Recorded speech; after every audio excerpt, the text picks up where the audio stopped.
ಸಂಪೂರ್ಣ ಒಳ ಮೀಸಲಾತಿ ಜಾರಿಗೆ ಆಗ್ರಹಿಸಿ ನಡೆಯುತ್ತಿರುವ ಹೋರಾಟಕ್ಕೆ ಶ್ರೀ ಎಸ್ ಸಂಗಮೇಶ್ ಅಭಿಮಾನಿ ಬಳಗದ ದಿಂದ ಸಂಪೂರ್ಣ ಬೆಂಬಲ ವ್ಯಕ್ತಪಡಿಸಲಾಗಿದೆ।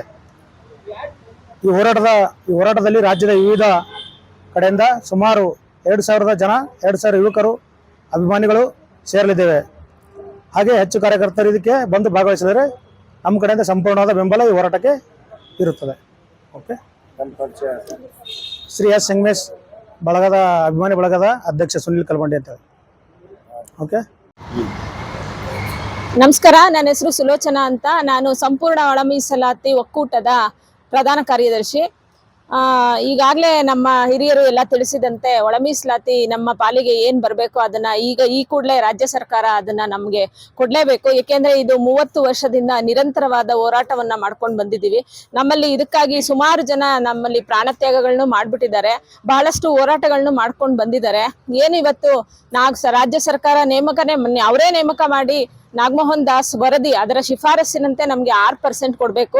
ಯಾಕೆಂದ್ರೆ ಈ ಸರ್ಕಾರ ನಮಗ್ ಗೊತ್ತಿದ್ದಂಗೆ ಶೋಷಿತರ ಪರವಾಗಿ, ದಮನಿತರ ಪರವಾಗಿ ಇರುವಂತಹ ಸರ್ಕಾರ. ಪ್ರಣಾಳಿಕೆಯಲ್ಲೂ ಕೂಡ ಇವರು ನಮ್ಗೆ ಒಂದು ಭರವಸೆಯನ್ನ ಕೊಟ್ಟಿದ್ರು, ಒಳ ಮೀಸಲಾತಿ ನಾವು ಸಂಪೂರ್ಣ ಜಾರಿ ಮಾಡ್ತೀವಿ ಅಂತ ಹೇಳಿದ್ರು. ಈಗ ಅದಕ್ಕೊಂದು ಕಾಲಾವಕಾಶ ಸಿಕ್ಕಿದೆ ಅವ್ರಿಗೆ. ಈ ಒಂದು ಸರ್ಕಾರ ಈ ಅವಧಿಯಲ್ಲಿ ಅದನ್ನ ಒಳ ಮೀಸಲಾತಿ ಸಂಪೂರ್ಣ ಜಾರಿ ಮಾಡೋದ್ರ ಮೂಲಕ ಸಿದ್ದರಾಮಯ್ಯನವರು ಒಂದು ಇತಿಹಾಸದ ಪುಟಗಳಿಗೆ ಸೇರುವಂತಹ ಸುವರ್ಣ ಅವಕಾಶ ಅವರಿಗಿದೆ. ನಾವು ಮಾದಿಗ ಸಮಾಜದಲ್ಲಿ ಬಹಳಷ್ಟು ಶೋಷಿತರು, ದಮನಿತರು, ಈಗಾಗಲೇ ಹೇಳ್ದಂಗೆ ನಮ್ಮಲ್ಲಿ ಬಹಳ ಹಿಂದುಳಿದಿದ್ದೀವಿ. ನಾವು ಶೈಕ್ಷಣಿಕವಾಗಿ ಮತ್ತೆ ಆರ್ಥಿಕವಾಗಿ ಇದನ್ನೆಲ್ಲ ಕೂಡ ನಾಗಮೋಹನ್ ದಾಸ್ ಅವರ ವರದಿಯಲ್ಲಿ ಅವರು ಅದನ್ನ ಶಿಫಾರಸ್ ಮಾಡಿದ್ದಾರೆ. ಇದನ್ನ ಈಗ ರಾಜ್ಯ ಸಂಚಾಲಕರ ಬಹಳಷ್ಟು ಅವರು ಒಕ್ಕೂಟ ಕೂಡ ಮೊನ್ನೆ ಎಲ್ಲ ಬಹಳಷ್ಟು ಅದನ್ನ ನಾವು ಪ್ರತಿಭಟನೆ ಕೂಡ ತುಂಬಾ ದೊಡ್ಡ ಮಟ್ಟದಲ್ಲಿ ಫ್ರೀಡಂ ಪಾರ್ಕ್ ಅಲ್ಲಿ ನಡೆದಿದೆ.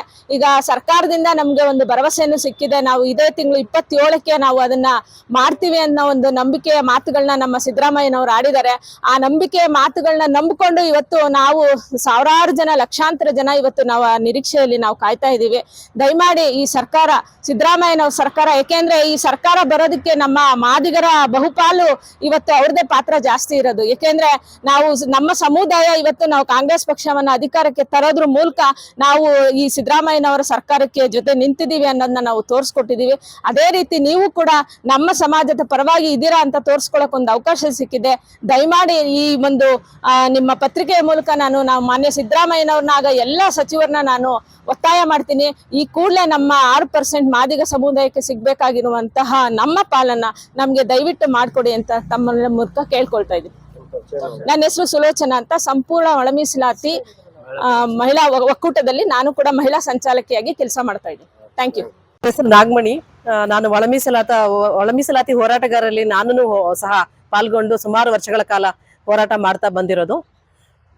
ಎಲ್ಲಾ ವರದಿಗಳು ಸಹ ಜನಸಂಖ್ಯೆ ಅನುಸಾರವಾಗಿ ಮಾದಿಗ ಸಮುದಾಯಕ್ಕೆ ಹೆಚ್ಚಾಗಿರೋದ್ರಿಂದ ಈಗ ಮಾಧುಸ್ವಾಮಿ ವರದಿ ಆಗಿರ್ಬೋದು, ಸದಾಶಿವ ವರದಿ ಆಗಿರ್ಬೋದು, ಈಗ ನಾಗಮೋಹನ್ ದಾಸ್ ಕಮಿಟಿಯವರು ಮಾಡಿರ್ತಕ್ಕಂಥ ವರದಿ ಆಗಿರ್ಬೋದು, ಹೆಚ್ಚಿನ ಜನಸಂಖ್ಯೆ ಇರೋದು ಮಾದಿಗ ಸಮುದಾಯಕ್ಕೆ ಇರೋದ್ರಿಂದ ಬಹಳ ತಳಮಟ್ಟದಲ್ಲಿ ಏನು ಅನುಕೂಲಗಳನ್ನ ಪಡ್ಕೊಳ್ದೇನೆ ಬಹಳ ಹೀನಾಯ ಪರಿಸ್ಥಿತಿನಲ್ಲಿ ಉತ್ತರ ಕರ್ನಾಟಕದಲ್ಲಿ ಆಗಿರ್ಬೋದು, ಬೇರೆ ಬೇರೆ ರಾಜ್ಯಗಳಲ್ಲಾಗಿರ್ಬೋದು, ಎಲ್ಲಾ ಕಡೆನೂ ಅಷ್ಟೇನೆ ಬಹಳ ಹೀನಾಯ ಪರಿಸ್ಥಿತಿನಲ್ಲಿ ಬದುಕ್ತಕ್ಕಂತ ಕೆಲಸಗಳು ನಾವು ಕಣ್ಣಲ್ಲಿ ಎಲ್ಲಾ ಕಡೆ ನೋಡ್ತಾ ಇದ್ದೀವಿ. ನಿಜವಾಗ್ಲೂ ನಾವು ಉತ್ತರ ಕರ್ನಾಟಕ ಭಾಗದಲ್ಲಿ ಹೋದ್ರೆ ನಮ್ಮ ಹಂದಿಗೂಡಿಗಿಂತ ಕಡೆಯಾಗಿ ಜನ ಬದುಕ್ತಾ ಇದ್ದಾರೆ. ವಿದ್ಯಾಭ್ಯಾಸದಲ್ಲಾಗಿರ್ಬೋದು, ರಾಜಕೀಯದಲ್ಲಾಗಿರ್ಬೋದು, ಅಥವಾ ಅಧಿಕಾರ ಪಡ್ಕೊಳ್ತಕ್ಕಂತ ಒಂದು ಪರಿಸ್ಥಿತಿನಲ್ಲಾಗಿರ್ಬೋದು ಬಹಳ ಒಂದು ಕುಬ್ಜತೆಯಿಂದ ಬದುಕ್ತಕ್ಕಂತ ಜೀವನದ ಒಂದು ವ್ಯತೆಯನ್ನ ಅನುಭವಿಸ್ತಾ ಇದ್ದಾರೆ. ಇಷ್ಟು 35 ವರ್ಷಗಳ ಕಾಲ ಹೋರಾಟ ಮಾಡ್ತಾ ಬಂದಿದ್ರು ಸಹ ಎಷ್ಟೊಂದು ಜನಗಳು ಸಹ ಪ್ರಾಣತ್ಯಾಗ ಮಾಡಿದ್ದಾರೆ. ಆಮೇಲೆ ತನ್ನ ಜೀವನವನ್ನೇ ಸರ್ವನಾಶ ಮಾಡ್ಕೊಂಡು, ತ್ಯಾಗ ಮಾಡ್ಕೊಂಡು, ಮನೆ ಮಠ ಬಿಟ್ಟು ಬೀದಿ ಹೋರಾಟ ಮಾಡ್ಕೊಂಡು, ಕಾಲ್ನಡಿಗೆ ಜಾಥಾ ಬಂದು, ಊಟ ಏನು ಮಳೆ ಗಾಳಿ ಅಂದೇನೆ ಫ್ರೀಡಂ ಪಾರ್ಕ್ನೆ ತಮ್ಮ ಮನೆ ಆಗಿಟ್ಕೊಂಡು ಬದುಕೊಂಡು ಬಂದಿದ್ದಾರೆ. ಆದ್ರೂ ಒಂದು ಲಾಸ್ಟ್ಗೆ ಒಂದು ನಾಗಮೋಹನ್ ದಾಸ್ ಕಮಿಟಿ ಅಂತ ಸರ್ಕಾರನೇ ರಚನೆ ಮಾಡಿತ್ತು. ಕೋಟ್ಯಾಂತರ ರೂಪಾಯಿ ನಷ್ಟ ಮಾಡಿ ಅದನ್ನ ಸರ್ಕಾರ ರಚನೆ ಮಾಡಿರ್ತಕ್ಕಂತ ಒಂದು ಇದನ್ನು ಸಹ ಇವಾಗ ಕಡೆಗಣಿಸ್ಬಿಟ್ಟು ಅದನ್ನು ಸರಿ ಇಲ್ಲ ಅಂತ ಅನ್ನೋದು ಎಷ್ಟರ ಮಟ್ಟಿಗೆ ಸರಿ ಇದೆ? ಯಾಕೆ ಇದು ಮುಂಚೆನೆ ಬುದ್ಧಿ ಇರ್ಲಿಲ್ವಾ ಇವ್ರಿಗೆ?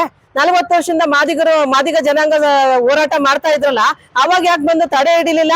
ಇವಾಗ ಎಲ್ಲ ಆದ್ಮೇಲೆ ಪ್ರವರ್ಗ ಅಂತ ಬಂದ್ಮೇಲೆ ಈಗ ಮೂಗ್ ತೋರಿಸ್ತಕ್ಕಂತ ಕೆಲಸ ಯಾಕೆ ಮಾಡ್ಬೇಕಾಗಿತ್ತು?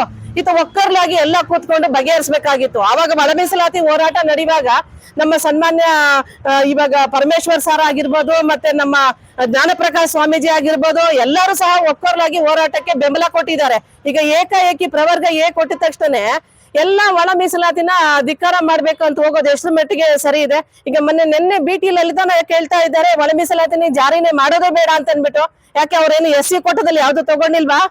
SC ಕೋಟದಲ್ಲಿ ಏನು ಅನುಕೂಲ ಪಡ್ಕೊಂಡಿಲ್ವಾ? ಅಂಕಿ ಅಂಶಗಳ ಪ್ರಕಾರ ಅಧಿಕಾರಿಗಳಾಗಿರ್ಬೋದು ಮತ್ತೆ ಬೇರೆ ಕ್ಷೇತ್ರಗಳಲ್ಲಾಗಿರ್ಬೋದು ತಗೊಳ್ಳಿ, ಅಂಕಿ ಅಂಶ ತಗೊಳ್ಳಿ. ಯಾವ ಜನಸಂಖ್ಯೆ ಇದೆ, ಯಾವ ಜನಸಂಖ್ಯೆ ಹೆಚ್ಚಿನ ಒಂದು ಅನುದಾನಗಳನ್ನ ಪಡ್ಕೊಂಡಿದೆ.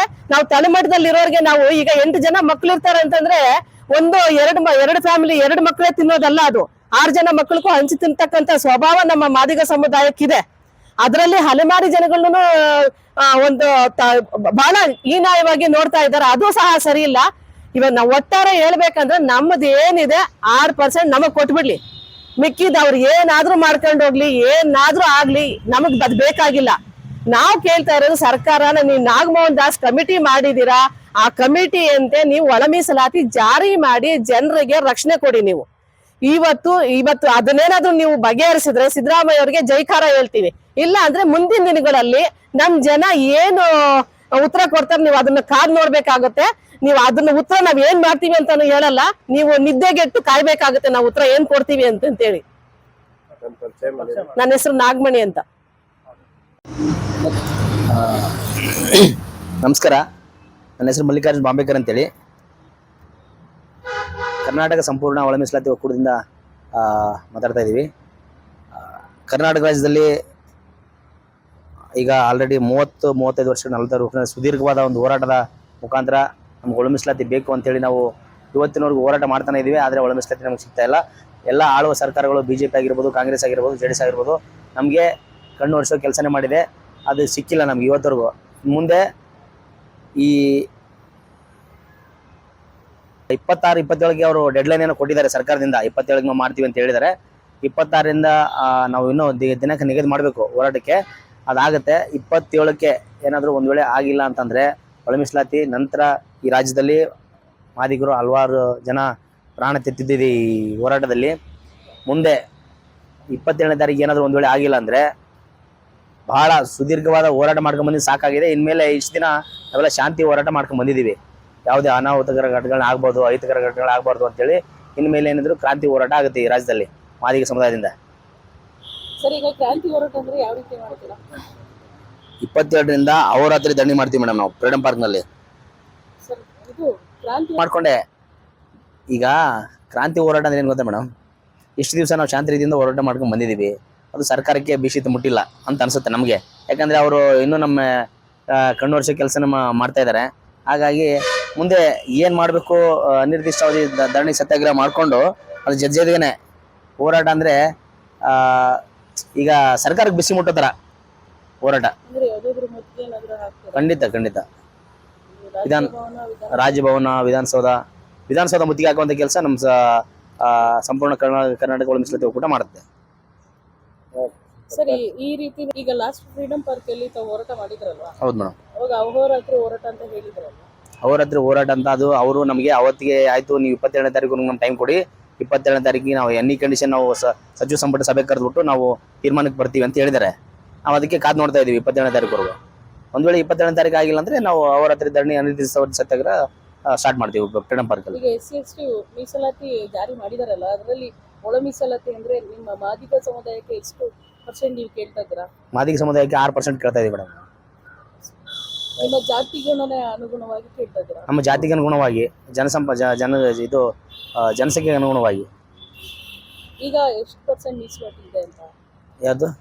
ಈಗ ಒಳ ಮೀಸಲಾತಿ ಯಾವುದು? ಈಗ ನಾಗಮೋಹನ್ ದಾಸ್ ಅವರು ವರದಿ ಮಾಡಿರಲ್ಲ, ಅದರಲ್ಲಿ 6% ಇದೆ. 6% ಇದೆ ಮೇಡಮ್. 6, 4 ಒಂದಾಗಿದೆ. ಈಗ ಮೊದಲು 14% ಇತ್ತು ನ್ಯಾಯಮೂರ್ತಿ ಸದಾಶಿವ ಆಯೋಗದ ವರದಿಯಲ್ಲಿ. 6, 5, 3, 1 ಅಂತ ಇತ್ತು. 6 ಮಾದಿಗರಿಗೆ, 5 ವಲಯರಿಗೆ, 3 ಬೋವಿ ಲಂಬಾಣಿ ಕೊರ್ಮ ಕೊರ್ಚೆಗೆ ಅಂತ, 1 ಬೋವಿ ಲಂಬಾಣಿ ಕೊರ್ಮ ಕೊರ್ಚೆಗೆ ಅಂತ ಇತ್ತು. ಅದು ಈಗ ಮಾದಿಗರಿಗೆ 6, ವಲಯರಿಗೆ 6, ಮತ್ತೆ 3ರಲ್ಲಿ ಬೋವಿ ಲಂಬಾಣಿ ಕೊರ್ಮ ಅಂತೇಳಿ, ಆಮೇಲೆ 1ರಲ್ಲಿ ಅಲೆಮಾರಿ, ಅಲೆಮಾರಿ ಅಂತ ಬರ್ತದೆ. ಹೀಗಾಗಿದೆ. ಅದನ್ನ ನಾವು ನಮಗೆ 6% ಅವಾಗ ಸಿಗ್ಬೇಕಾಗಿತ್ತು, ಇವಾಗ ಸಿಗ್ಬೇಕಾಗಿದೆ. 6% ನಮ್ಗೆ ನಮ್ಮ ಪಾಡು ಕೊಡಿ ಅಂತ ಕೇಳ್ತಾ ಇದೀವಿ. ನನ್ನ ಹೆಸರು ಮಲ್ಲಿಕಾರ್ಜುನ್ ಬಾಂಬೇಕರ್ ಅಂತ ಹೇಳಿ ಸರ್.